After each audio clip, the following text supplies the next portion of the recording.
आज एक प्रॉमिस करो कि टेंशन कोई भी हो, सोल्यूशन है, कहीं ना कहीं उसका सोल्यूशन है।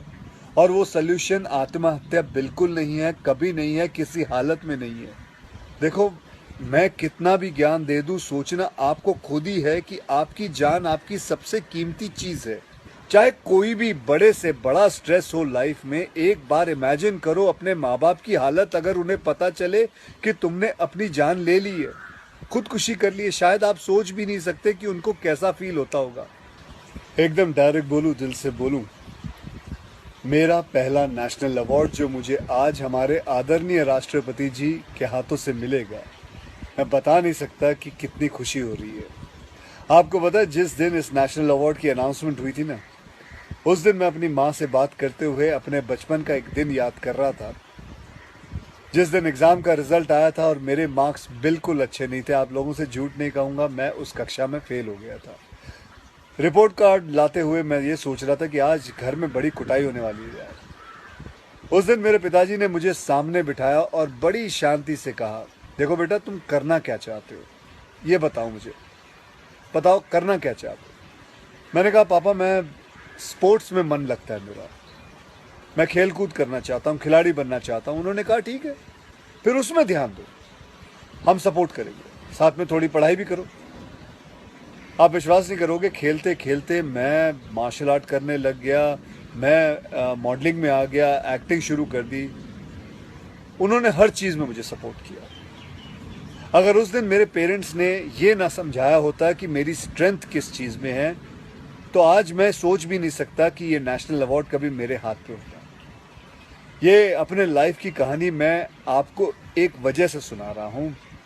कुछ दिन पहले अखबार में मैंने पढ़ा था कि एक आईआईटी के स्टूडेंट्स ने फांसी लगा के आत्महत्या कर ली, स्ट्रेस में था पढ़ाई के लिए। उससे कुछ दिन पहले मुंबई में एक मैनेजमेंट स्टूडेंट ने एक 5 स्टार होटल के रूम से छलांग लगाकर अपनी जान दे दी, एग्जाम में फेल हो गया था। मैं कहीं ये भी पढ़ रहा था कि करीब 8 लाख लोग हर साल वर्ल्ड में अपनी जान खुद ले लेते हैं और उसमें तकरीबन 1.5 लाख लोग सिर्फ हिंदुस्तान से होते हैं। और यंग लोगों में आत्महत्या के सबसे बड़े कारण जो होती है वो होती है पढ़ाई या फिर रिलेशनशिप का स्ट्रेस। क्यों? तुम्हारी जान एक एग्जाम के मार्कशीट से सस्ती हो गई है? नहीं। ऐसा क्या पढ़ाई कर रहे हो? इससे तो देश के लिए सरहद पे जाके जान लगा दो दांव पे। चाहे कोई भी बड़े से बड़ा स्ट्रेस हो लाइफ में, एक बार इमेजिन करो अपने माँ बाप की हालत अगर उन्हें पता चले कि तुमने अपनी जान ले ली है, खुदकुशी कर ली है। शायद आप सोच भी नहीं सकते कि उनको कैसा फील होता होगा। मान लिया कि आपका स्ट्रेस बहुत बड़ा है, पर इतने हल्के में मत लो अपनी लाइफ को यार। आपको पैदा करने वालों को जिंदगी का सबसे बड़ा दुख देके मत जाओ। और पेरेंट्स से भी यही कहूंगा, यही पूछना चाहूंगा कि कहाँ गए वो ज़माना, कहाँ गया वो ज़माना जब आप लोग अपने बच्चों के साथ डिनर टेबल पे बैठ के बातें किया करते थे, पूछा करते थे कि कैसा चल रहा है, आपके दोस्त कैसे हैं, पढ़ाई कैसी चल रही है। आज आपका बच्चा आपको अपना स्ट्रेस कैसे बताएगा जब आप भी अपने फ़ोन में आंखें गाड़ के बैठे हो और आपका बच्चा भी फेसबुक पे फ्रेंड्स ढूंढ रहा है।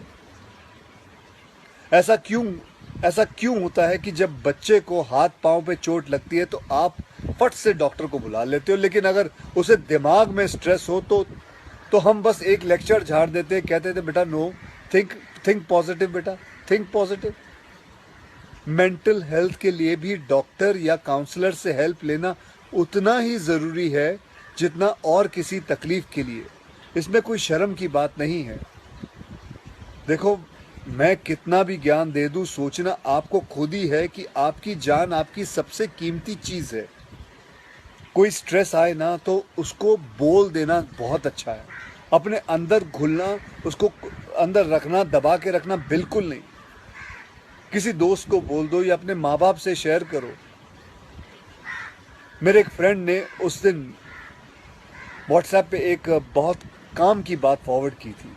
एक हॉस्पिटल की ओपन हार्ट सर्जरी यूनिट के बाहर एक शेर लिखा हुआ था, मैं आपसे शेयर करना चाहता हूँ। वहाँ लिखा हुआ था कि अगर दिल खोल लेते अपने यारों के साथ तो आज खोलना ना पड़ता औजारों के साथ। भैया मुझे एक प्रॉमिस करो कि आज प्लीज़ आज एक प्रॉमिस करो कि टेंशन कोई भी हो सल्यूशन है, कहीं ना कहीं उसका सल्यूशन है और वो सल्यूशन आत्महत्या बिल्कुल नहीं है, कभी नहीं है, किसी हालत में नहीं है। अपना ध्यान रखो, मिलते हैं फिर, टिल देन।